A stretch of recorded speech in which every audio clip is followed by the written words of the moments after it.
ಮೊನ್ನೆ ಬಾಕ್ಸ್ಗೆ ಯಾರೋ ಕೇಕ್ ತೊಗೊಬಂದಿದ್ರಂತೆ. ನನ್ನ ಮಗ ಮನೆಗೆ ಬಂದವನೇ ಸ್ಟಾರ್ಟ್ ಮಾಡ್ಕೊಂಡ. ನೀನು ಒಂದಿನನೂ ನನಗೆ ಕೇಕೇ ಮಾಡಿಕೊಟ್ಟಿಲ್ಲ, ಬಾಕ್ಸ್ಗಂತೂ ಹಾಕೋದೇ ಇಲ್ಲ ಅಂತ.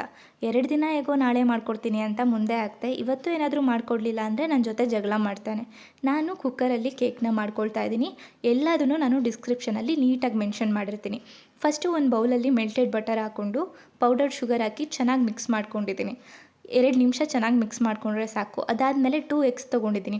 ಫಸ್ಟ್ ಒಂದು ಎಗ್ ಹಾಕಿ ಚೆನ್ನಾಗಿ ಒಂದು 2 ನಿಮಿಷ ಮಿಕ್ಸ್ ಮಾಡಿ, ಆಮೇಲೆ ಇನ್ನೊಂದು ಎಗ್ ಹಾಕಿ ಅದನ್ನು ಕೂಡ ನೀಟಾಗಿ ಮಿಕ್ಸ್ ಮಾಡಿದ್ದೀನಿ.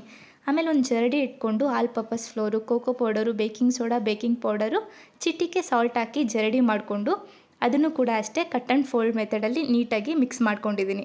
ಆಮೇಲೆ ವೆನಿಲಾ ಎಸೆನ್ಸ್ ಹಾಕ್ಕೊಂಡಿದ್ದೀನಿ. ಹಾಲನ್ನ ಫಸ್ಟು ಅರ್ಧ ಹಾಕಿ ಚೆನ್ನಾಗಿ ಮಿಕ್ಸ್ ಮಾಡಿಕೊಂಡು ಆಮೇಲೆ ಅರ್ಧ ಹಾಕ್ಕೊಂಡಿದ್ದೀನಿ. ಮೊದಲೇ ಎಣ್ಣೆ ಹಚ್ಚಿ ಬಟರ್ ಪೇಪರ್ ಹಾಕಿಟ್ಟಿರೋ ಈ ಕೇಕ್ ಟಿನ್ನೊಳಗೆ ಬ್ಯಾಟರ್ನ ಟ್ರಾನ್ಸ್ಫರ್ ಮಾಡಿ ಸ್ವಲ್ಪ ಡ್ರೈ ಫ್ರೂಟ್ಸ್ನ ಮೇಲೆ ಹಾಕ್ಕೊಂಡಿದ್ದೀನಿ. 10 ನಿಮಿಷ ಸಾಲ್ಟ್ ಹಾಕಿ ಪ್ರೀ ಹೀಟ್ ಮಾಡಿರೋ ಕುಕ್ಕರ್ ಒಳಗೆ ಪ್ಲೇಸ್ ಮಾಡಿಕೊಂಡು 35 to 40 ಮಿನಿಟ್ಸ್ ನೀಟಾಗಿ ಚೆಕ್ ಮಾಡಿಕೊಂಡು ಬೇಕ್ ಮಾಡಿಕೊಂಡ್ರೆ ಕೇಕ್ ಸೂಪರಾಗಿ ರೆಡಿ ಆಗುತ್ತೆ.